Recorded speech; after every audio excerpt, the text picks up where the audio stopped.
Bismillahirrahmanirrahim. Assalamualaikum warahmatullahi wabarakatuh.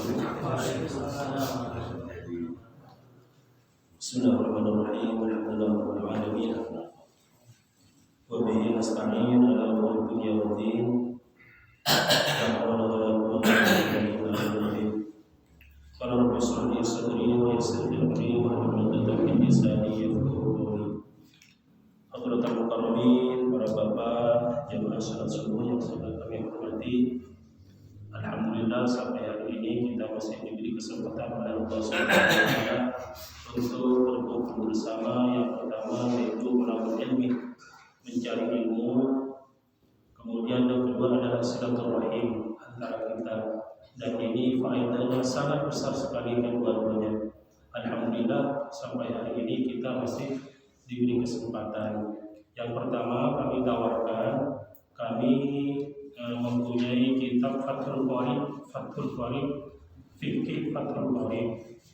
Apakah akan kami mulai dari awal atau kami ambil bab yang paling penting, umpamanya ahkam kitab sholat? Kami tawarkan kemarin kata Pak Ali, belajar sholat ini dulu katanya. Kalau diambil dari awal, dari muqaddimah ya panjang. Jadi kapan ini waktunya hanya sebulan sekali katanya. Maka ya saya simpulkan, kami ngambil yang terpenting dulu, yaitu kitab buat kami sholat, kitab tentang hukum-hukum sholat. Hukum khusus saja. Kalau disepakati kita belajar hari ini.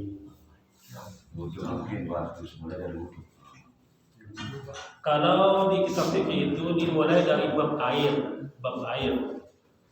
yang bisa dipergunakan untuk bersuci, kemudian bab wudu dan selanjutnya, ya panjang. Kami mengambil keputusan untuk memulai dari kitab ahkam sholat. Gak apa-apa ya. Bismillahirrahmanirrahim. Qala rabbi shrah li sadri wa yassir li amri wahlul 'uqdatam min lisani yafqahu qawli. Bismillahirrahmanirrahim.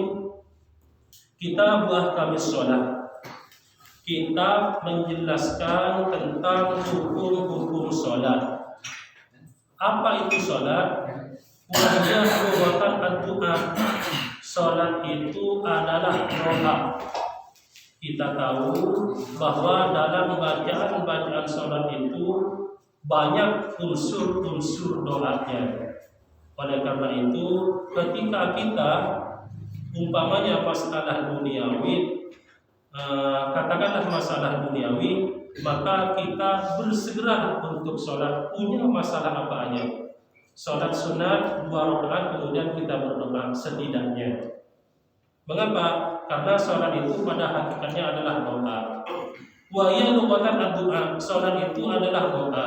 Wa syar'an, yang dimaksud sholat secara syara' adalah kama qala rafi'u aqwalun wa af'alun muftatahatun bit takbir muhtatamatun bit taslim. Adalah kata Imam Rafi'i, ulama ahli fikih, adalah perkataan atau perbuatan yang dimulai dengan takbir, diakhiri dengan salam. Itu salam. Jadi menurut syara adalah perbuatan atau perkataan yang dimulai dengan takbir, diakhiri dengan salam. Itu salat, baru salat sempurna. Jadi ketika salat itu umpamanya dimulai dengan takbir, oke, benar. Tetapi salamnya terlupakan, maka belum terjadi salat. Atau salat ujuk-ujuk baca Fatihah tidak mulai takbiratul ihram. Salamnya ada memang 2 rukun sama sunatnya, maka itu belum dikatakan salat menurut syarat. Bisyara'i mahsusatin, dengan syarat-syarat yang tertentu. Jadi salat itu adalah dengan syarat-syarat yang tertentu. Bagaimana? Ya kalau kita ingin sholat dengan benar, maka kita harus tahu setidaknya rukunnya, syarat-syaratnya, dan juga pembatalannya. Soalnya ketika kita mengerjakan sesuatu tidak disertai dengan ilmunya, ini kita hati-hati, takut sholat kita tidak diterima, capek gawe tidak ada hasil. Mengapa? Tidak disertai dengan ilmu. Tetapi ketika sholat disertai dengan ilmu, kita berdoa berharap mudah-mudahan ibadah kita diterima oleh Allah Subhanahu wa ta'ala. Dan setiap kita ini pahalanya beda-beda. Setiap kita pahala sholat kita beda-beda. Dari mana dilihatnya? Dari ilmu kita. Dari ilmu kita. Yang dohir-dohir saja syaratnya ada berapa, rukunnya ada berapa, yang membatalkan ada berapa. Belum dari ilmu tasawufnya, belum dari khusyuknya, belum dari ini dan itunya. Makanya setiap kita di dalam melaksanakan sholat itu beda-beda. Belum berjamaahnya, belum awal waktunya, dan sebagainya dan sebagainya. Udah. Jadi kami ulang bahwa sholat dalam bahasa adalah doa, dalam syara adalah perkataan perbuatan yang dimulai dengan takbir, diakhiri dengan salam dengan syarat-syarat yang tertentu. Jadi syaratnya ditentukan, tidak boleh menurut penafsirannya sendiri-sendiri, tidak boleh menurut pendapatnya sendiri, tidak boleh mengarang. Harus dengan syarat-syarat yang ditentukan oleh ulama-ulama fikih yang mereka itu sudah mampu untuk menyaring dari Al-Quran dan juga dari sunnah-sunnah baginda Nabi Muhammad SAW. Jadi kalau ulama fikih itu sudah pasti tentu ahli tafsir, ahli hadis. Belum tentu ahli hadis atau ahli tafsir tahu tentang ilmu fikih. Tetapi ketika beliau-beliau itu adalah ahli fikih, maka sudah barang tentu ahli tafsir dan ahli hadis. Karena untuk memutuskan hukum itu membutuhkan ahli tafsir dan juga ahli hadis. Dah. As-salatul mafrudatu, salat yang difardukan, wa fi ba'din nusahih as-salawatul mafrudat. Salat yang difardukan di sebagian referensi salat al-mafrudah, salat yang difardukan khamsun, yaitu ada 5 bagi kita umat Nabi besar Muhammad SAW. Beda dengan umat Nabi Adam, beda dengan umat Nabi Ibrahim, beda-beda. Untuk kita umat Nabi Muhammad, salat yang difardukan itu ada 5. Sudah kita ketahui dengan maklum, subuh, zuhur, asar, maghrib, isya, ada 5 untuk kita. Yajibu kullun minha bi awwalil waqti wujuban musi'an ila ayyabqiya minal waqti ma yasamuha. Maka wajib yang 5 ini awal waktu sekiranya musi'an ayyabqiya minal waqti, sekiranya waktu itu sampai selesai semuanya. Jadi sholat itu wajib pada awal waktu sampai akhir, sampai batas waktu, begitu kira-kira ya. Dari awal waktu sampai batas akhir waktu. Makanya ketika kita sholat, memang waktu takbiratul ihramnya bisa masih masuk pada waktu itu, tetapi ketika rakaat terakhir terus kali sudah ada umpamanya, maka itu termasuk waktu haram, masuk terwaktu haram. Bagaimana sholatnya? Ya sholatnya sah, tetapi haram. Haram ya dosa, karena mengerjakan pada yang bukan waktunya, karena waktunya kelewat dalam hal ini. Yang pertama, sholat yang 5 itu adalah zuhur. Yang pertama, sholat yang 5 itu adalah zuhur. Ay sholatuhu Qala Nawawi sumiyat bidzalika, mengapa zuhur itu dikatakan zuhur? Mengapa salat zuhur itu dikatakan salat zuhur? Li'annaha zahiratun wasatun nahar. Karena salat zuhur itu tampak atau jelas di tengah-tengah hari. Zahara itu kan artinya jelas, tampak, terang. Kan kalau tengah hari kan terang, maka dikatakanlah sholat itu sholat zuhur, sholat di tengah hari atau pada waktu terang benderang.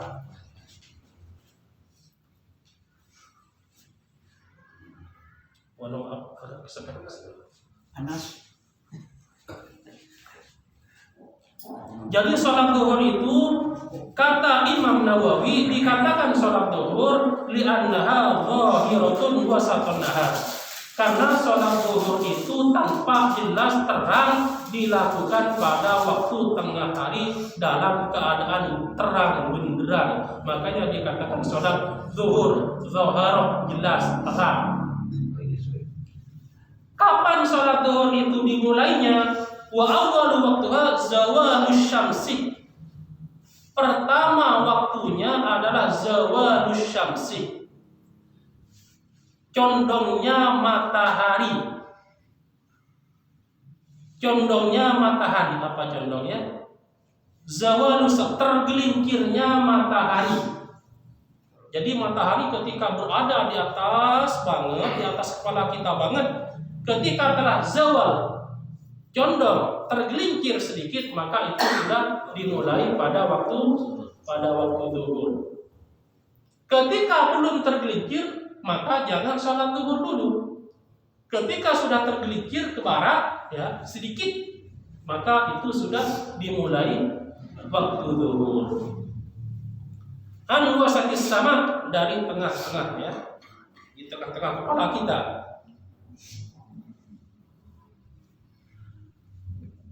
La bin nadri li nafsil amri bal lima yadhuru lana. Bukan dilihat pada hakikat perkaranya itu. Perkaranya condong-condong apa? Perkaranya di atas kepala kita banget. Tetapi lima yadhuru lana, bagi pandangan kita. Jadi tidak usah kita menggunakan mikroskop. Apakah ini udah condong benar ya matahari ini? Tidak usah. Tidak usah kita menggunakan mikroskop atau alat lain yang sangat detail untuk mendapatkan apakah matahari itu sudah tergelincir ataupun tidak. Cukup dengan mata kita. Kira-kira kalau sudah tergelincir, kita lihat sudah tergelincir ke barat, ya udah. Tidak usah menggunakan alat yang macam-macam yang sangat detail sehingga matahari itu sudah condong banget. Tidak usah pakai alat yang detail banget. Cukup dengan mata kita. Kalau sudah menurut mata kita sudah tergelincir matahari itu, maka sudah dimulai untuk sholat zuhur. Dan sebelum sholat disunatkan adzan. Jadi sebetulnya adzan itu bukan waktu masuk, tetapi untuk sholat. Untuk sholat. Kadang-kadang ada yang adzan jam 2, kadang-kadang ada adzan jam 2:30 karena untuk sholat zuhur. Begitu. Seperti maghrib juga, bukan berarti kalau di masjid adzan berarti sudah boleh berbuka. Bisa saja sebelum itu sudah matahari sudah terbenam, maka sudah boleh berbuka walaupun di masjid belum adzan. Tapi kalau begitu kita harus hati-hati. Wajibnya buka dulu. Iya, sunnah.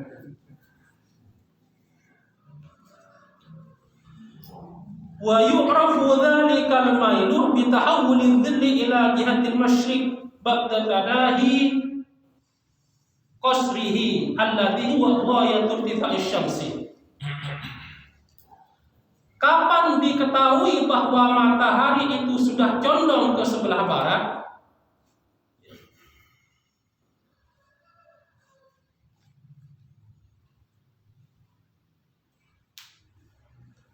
Matahari itu diketahui sudah condong ke sebelah barat ke sebelah barat, apabila kita sudah memperkirakan atau sudah melihat dengan mata kepala kita sendiri.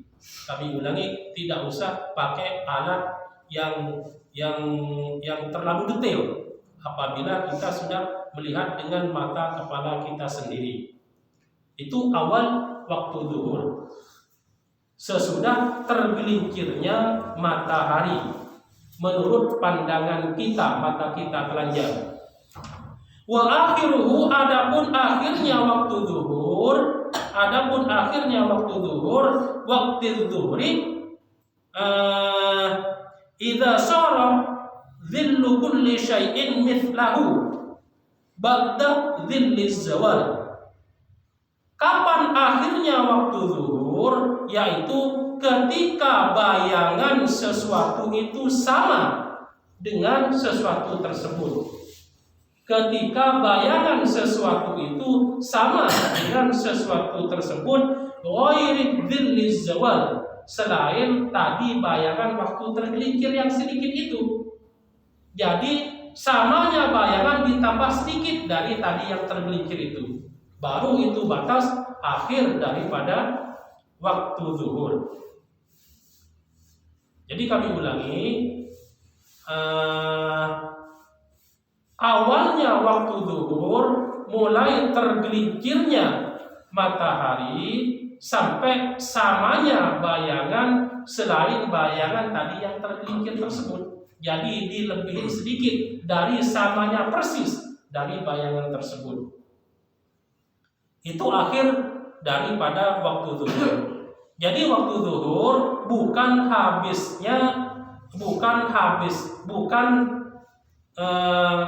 awal adzan asar, bukan. Ya, takut yang adzan ketinggalan waktu. Ini kadang waktu zuhur ini bayangan itu lebih panjang daripada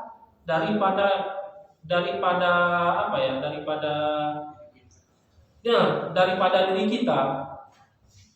Kadang kan lebih panjang kan. Padahal akhir waktu zuhur itu adalah ketika samanya bayangan itu selain waktu zawal yang sedikit itu. Kadang kita berdiri di sini, ya, bayangannya sampai ke sana. Baru adzan asar. Dikirain oleh kita adalah sholat zuhur masih ada. Padahal kalau bayangannya sudah melewati daripada ukurannya tersebut, waktu zuhur udah habis. Bagaimana kalau kita sholat haram, waktu haram, waktunya termasuk waktu haram. Maka ini harus hati-hati. Mengapa? Karena berhubungan dengan keterimanya kita beribadah. Takut kita capek-capek beribadah tapi tidak ada gunanya, tidak ada hasilnya. Mengapa? Karena tidak tahu ilmunya. Oleh karenanya menuntut ilmu ini adalah sangat penting. Yarfa'illahu alladziina aamanu minkum walladziina utul ilma darajat. Allah akan mengangkat orang-orang yang beriman dan juga orang yang mempunyai ilmu, derajat yang tinggi. Oleh karenanya pahala ibadah kita menurut ilmu kita. Walaupun sholatnya sama-sama sah, tetapi pahala di antara kita itu beda-beda tergantung ilmu kita. Dan ini harus dipelajari. Kadang-kadang kita mempelajari ilmu itu pakai gengsi. Kalau bukan si anu tidak mau. Kalau yang ada di depan anu nggak mau, itu gengsi yang menyebabkan kita bodoh. Kita bisa belajar dari orang yang memang ahli mempunyai ilmu, tetapi barokah orang bodoh itu juga mempunyai berkah. Karena kebodohan orang itu kita bisa tahu membedakan ini yang benar, ini yang salah. Jadi Allah Ta'ala menciptakan sesuatu ini tidak ada yang sia-sia. Tergantung kita mengambil hikmah dari apa di sekeliling kita. Jadi waktu zuhur kami ulang lagi, awalnya adalah mulai tergelincirnya matahari sampai sesamanya bayangan selain waktu zawal yang tadi.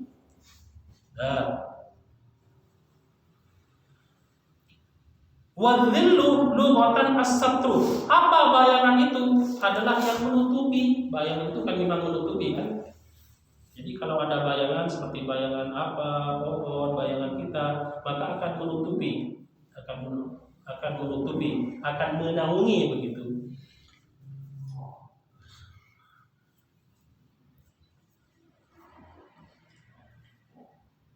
Dikatakan ana fi dhilli fulanin ai satrihi, saya berada di bawah naungan seseorang atau di halangan oleh seseorang, bisa dikatakan begitu. Bayangan itu adalah as-satru, yang menghalangi.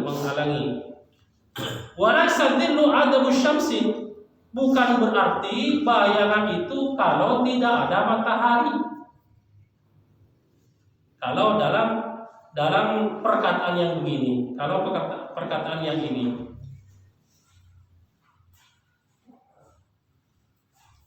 akan tetapi bayangan itu adalah sesuatu yang memang ada, yang diciptakan oleh Allah Ta'ala linaf'il badani wa ghairihi, untuk kemanfaatan badan dan lain-lainnya. Dengan adanya matahari, dengan adanya apa itu kan memberi manfaat kepada kita, juga kepada tanaman-tanaman, juga kepada hewan-hewan dan sebagainya. Gitu. Ini kalau bayangan, membahas bayangannya. Udah. Itu yang pertama. Jadi waktu sholat yang pertama adalah zuhur. Kemudian yang kedua, wal asru, adalah sholat asar yang diwajibkan kepada kita orang Islam. Jadi sholat yang diwajibkan kepada orang Islam itu adalah ada 5. Yang pertama tadi zuhur. Kemudian yang kedua adalah asar. Ay sholatuha, sholat asar. Wa sumiyat bidzalika lima asiratiha waqtal ghurub. Mengapa asar itu dikatakan sholat asar?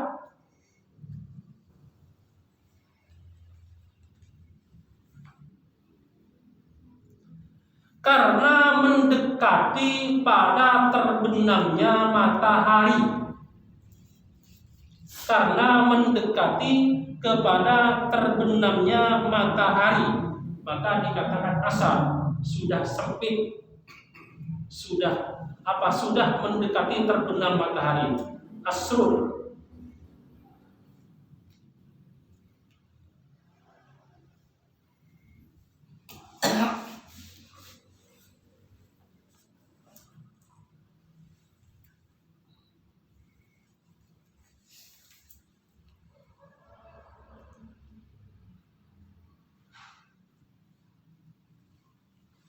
Jadi asar itu dikatakan asar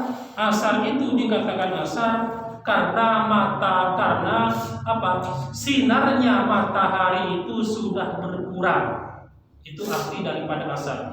Sinar matahari sudah berkurang. Mengapa? Karena mau terbenam. Itu dikatakan asar.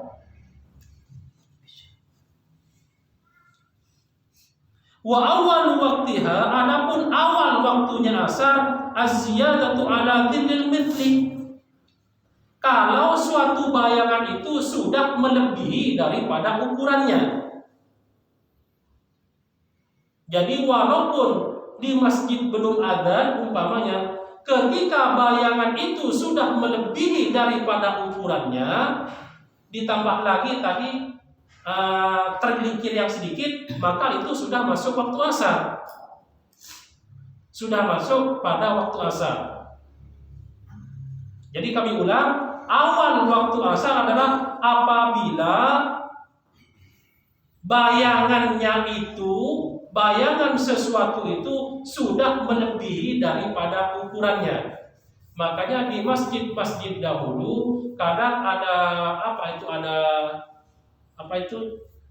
cor itu semen yang tiang, yang di atas tiang itu ada besi, itu untuk mengukur waktu. Maka ketika besi itu bayangan sudah melebihi besi ukuran itu, maka itu sudah berarti masuk waktu asar. Bagaimana kalau belum adzan kita sholat asar? Enggak apa-apa, bisa, karena ukuran waktunya sudah masuk. Ukuran waktunya sudah masuk. Kami di sini kurang mengerti. Padahal di kitab-kitab fikih itu, ketika bayangan itu sudah melebihi ukurannya, tetapi asar masih lama. Asar masih lama. Kami belum mengerti. Mungkin ini bagian Ustaz Yudi yang mengerti. Ketika bayangan itu sudah lebih daripada ukurannya, tetapi adzan asar masih lama. Sudah, kembali lagi. Jadi awal waktu asar adalah ketika bayangan itu sudah melebihi ukurannya. Adapun untuk walil asri khamsu awqatin, untuk waktu asar mempunyai 5 waktu. Untuk waktu asar mempunyai 5 waktu. Ahaduha, yang pertama waktul fadilah, waktu yang terutama. Kapan waktu utama? Wa wafi'u awalal waktu, adalah ketika sholat asar itu dikerjakan pada awal waktu. Itu waktu fadilah. Di awal dikerjakan pada awal waktu. Wathani waktul ikhtiyar, waktu yang terpilih. Wa akhiruhu fil ikhtiyar ila dhillil mithlain. Akhir waktu ikhtiar adalah sampai bayangan itu sama dengan ukurannya. Sama dengan ukurannya. Ila dhillil mithlain. Jadi apabila bayangannya itu sudah kali 2, maka itu termasuk waktu ikhtiar. Kan waktu asar itu mulai dari samanya bayangan, ya, selain waktu zawal tadi, kemudian dikalikan 2, maka dari awal waktu sampai itu dinamakan waktu ikhtiar. Bisa dimengerti ya? Jadi yang pertama ada waktu fadilah dari awal waktu. Kemudian ada waktu ikhtiar dari awal waktu sampai bayangan kali 2. Mithlain. Itu yang kedua. Kemudian wasan itu yang ketiga, waktul jawaz, waktu yang diperbolehkan. Wa asyara lahu biqalihi wa fil jawaz ila ghurubisy syamsi, mulai awal waktu sampai terbenamnya matahari, itu jawaz. Jawaz boleh, tapi makruh. Jadi ketika kita sholat hampir terbenamnya matahari. Ketika terbenam matahari, assalamualaikum warahmatullahi, terbenam matahari, makruh. Boleh, tapi makruh. Warabi'u, adapun yang keempat, waktu jawazin bila karahatin, waktu yang jawaz boleh tapi tanpa makruh. Kalau yang tadi kan ada makruhnya kan, mulai samanya ukuran lebih sedikit sampai terbenamnya matahari, itu makruh. Sekarang tidak makruh, kapan? Min masyirid dhilli mithlain ilal asfar.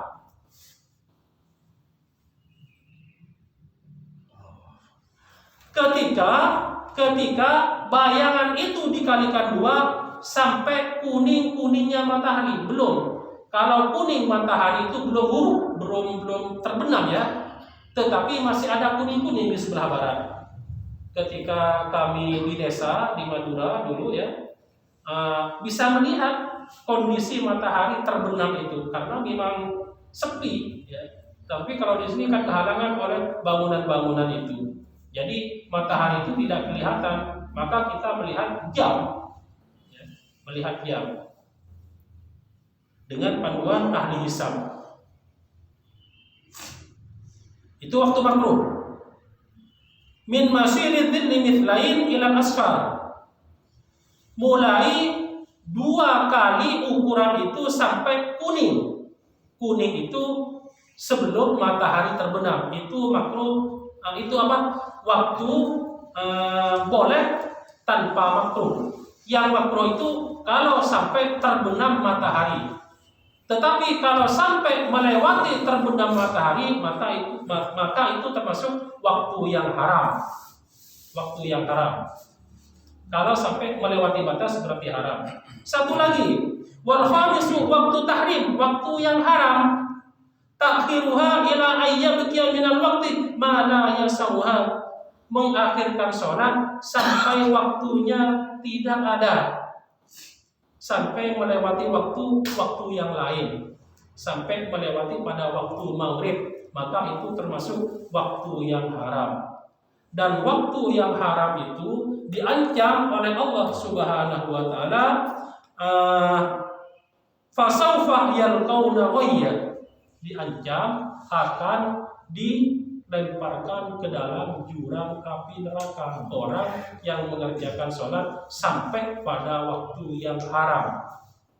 Bukan yang tidak sholat, orang yang mengerjakan atau orang yang mengungkek menunda-nunda waktu sholat sehingga waktunya kelewat, maka ancamannya adalah yalqauna ghayya, akan dilemparkan ke dalam jurang api neraka. Illa man taba wa amana wa amila shalihan, kecuali bagi orang yang bertobat dan segera mengerjakan kebaikan-kebaikan. Wallahu ta'ala a'lam bishawab. Mungkin sampai di sini. Atas segala kekurangannya kami mohon maaf yang sebesar-besarnya. Bismillahirrahmanirrahim. Alhamdulillahirabbil alamin. Hamdan fi ni'mati wa tawfiq wa sidqa wa alhamdulillah kama yaqulu li jalali wajhika al-karim wa 'azimi sultanik. Allahumma salli ala sayyidina Muhammadin al-fatih lima ughliqa wal khatimi lima sabaqa nasiril haqqi bil haqqi wal hadi ila siratal mustaqim. Allahumma ya arhamar rahimin ya arhamar rahimin ya arhamar rahimin wa rahmatuka wa khairur rahimin.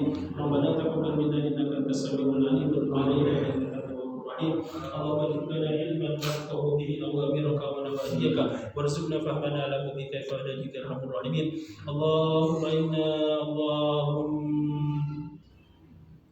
Allahumma inna nas'aluka hubba wa man yuhibbuka wal 'amala alladhi yuhibbuk.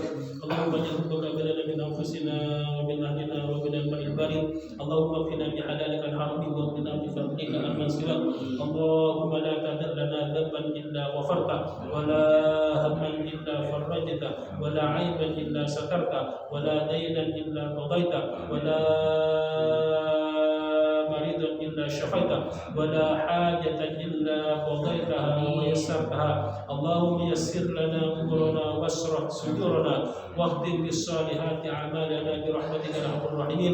اللهم ربنا آتنا في الدنيا حسنة وفي الآخرة حسنة وقنا عذاب النار وأدخلنا من الأبرار يا عزيز يا غفار. اللهم اغفر لنا بحسن الخاتمة وتوفنا على الإيمان والشهادة والمغفرة. وصلى الله على سيدنا محمد وعلى آل سيدنا محمد. سبحان ربك رب العزة عما يصفون سلام على المرسلين والحمد لله رب العالمين.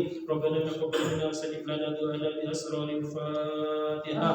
أعوذ بالله من الشيطان الرجيم. بسم الله الرحمن الرحيم.